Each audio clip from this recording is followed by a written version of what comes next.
بسم اللہ الرحمن الرحیم۔ آج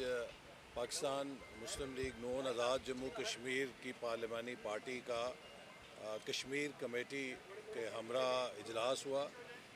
جس میں یہ فیصلہ کیا گیا کہ آزاد کشمیر کے اندر جو موجودہ سیٹ اپ ہے، جس کی نااہلی کی وجہ سے ہم محسوس کرتے ہیں کہ کشمیر کے اندر انتظامی گورننس اور ڈیولپمنٹ کا جو بحران پیدا ہوا ہے، اس نے وہاں کی صورتحال کو کافی ابتر کیا ہے، اور آزاد کشمیر کے عوام ان کی خوشحالی کا تقاضا ہے کہ اس سیٹ اپ کو تبدیل کیا جائے، جس کے لیے پاکستان مسلم لیگ نون تحریک عدم اعتماد میں شریک ہوگی۔ اور اس کے ساتھ ساتھ یہ بھی ہمارا فیصلہ ہے کہ ہم تحریک عدم اعتماد کی کامیابی کے بعد حکومت سازی میں شریک نہیں ہوں گے۔ پاکستان مسلم لیگ نون اپنا کردار جمہوری انداز میں بھرپور اپوزیشن کے طور پہ آزاد جموں کشمیر کے اندر ادا کرے گی۔ وہ کشمیر کے عوام کی امنگوں کی ترجمانی کرے گی اور اس بات کو یقینی بنائے گی کہ وہاں پر عوام کو بہتر گورننس مل سکے۔ مسلم لیگ نون کا آزاد کشمیر کے ساتھ ایک تاریخی رشتہ ہے، ناطہ ہے،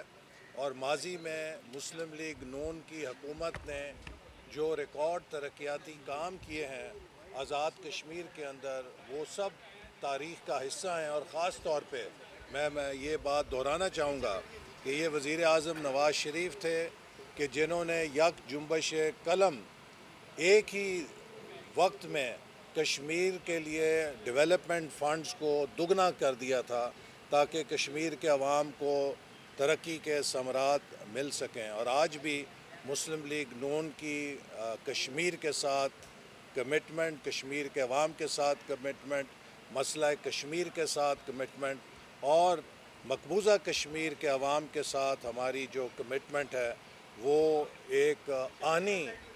فولاد کی طرح مضبوط ہے۔ ہم ہمیشہ کشمیر کے عوام کے ساتھ کھڑے رہیں گے، اور ہمارا یہ وعدہ، ہمارا یہ مطالبہ بھی ہوگا کہ جو نئی حکومت آئے گی وہ جلد از جلد آزادانہ اور منصفانہ انتخابات کروائے گی، تاکہ کشمیر میں ایک مستحکم حکومت قائم ہو، جس کے ذریعے کشمیر اپنے ترقی کے سفر کو تیزی کے ساتھ آگے بڑھا سکے۔ دیٹس آل، بات ٹھیک ہے، تھینک یو سر یہ بتائیے گا، سر یہ اسم صاحب ایک سوال لے لیں، یہ بتائیے گا کہ جوائنٹ عوامی ایکشن کمیٹی کے ساتھ آپ لوگوں نے مذاکرات کیے، لیکن یہ بتائیے گا کہ آپ جس وزیر اعظم کو ہٹانا جا رہے تھے 2.5 سال، آپ بھی تو، آپ کی جو دونوں جماعتیں جو ہیں پیپل پارٹی اور مسلم لیگ نون، یہ بھی اسی کے ساتھ رہی ہیں، تو جرم میں بھی برابر کی شریک نہیں ہیں؟ آپ نے جوائنٹ ایکشن کمیٹی کی بات کی کہ ان کے ساتھ جو بھی یہ بات آصف صاحب نے کی، اور آپ کو بھی پتہ ہے کہ جو حالات تھے اور جو حالات ابھی آپ سامنے دیکھ رہے ہیں، تو اس کی نااہلی کی وجہ سے اور ٹائم سے یہ بات ہوتی رہی، مگر اب اس طرح پراپر ٹائم آ گیا کہ اس سے آگے جانا ابھی ناممکن ہو گیا، تو اس لیے یہ فیصلہ کر دیا گیا۔ مگر بات آپ نے جوائنٹ ایکشن کمیٹی کی تو میں بھی یہ بات بھی آپ کے سامنے بھی ریکارڈ پر لانا چاہتا ہوں کہ وہی ہمارا ان کے ساتھ جو بھی معاہدہ ہوا ہے، تو انشاءاللہ تعالی جو عوامی مفاد کے جتنے ایشوز ہیں اور ہمارا جس کے ساتھ ان کے ساتھ ایگریمنٹ ہوا ہے، تو ان کی امپلیمنٹیشن کو انشاءاللہ تعالی یقینی بنائیں گے۔ ہم امپلیمنٹیشن کمیٹی کا پارٹ ہے، اس کا حصہ ہے، تو اس طرح کوئی بات نہیں کہ حکومت جو بھی آ جائے، جو بھی چینج ہو، جو معاہدہ ایگریمنٹ ہوا ہے، اس پر انشاءاللہ تعالی ہم عمل در عمل یقینی بنائیں گے۔ اور آپ کا جو سوال تھا، دیکھیے اگرچہ مسلم لیگ نون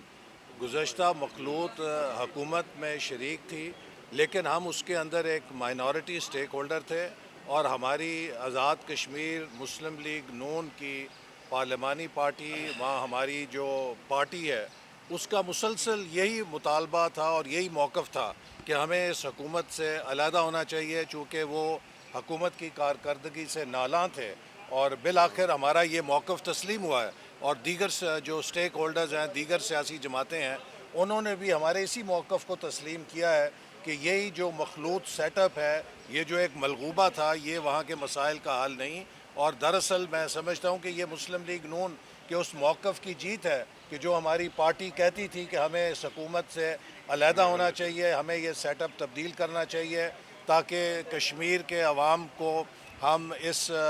جو ایک مخمصہ ہے اس سے نکال سکیں. اور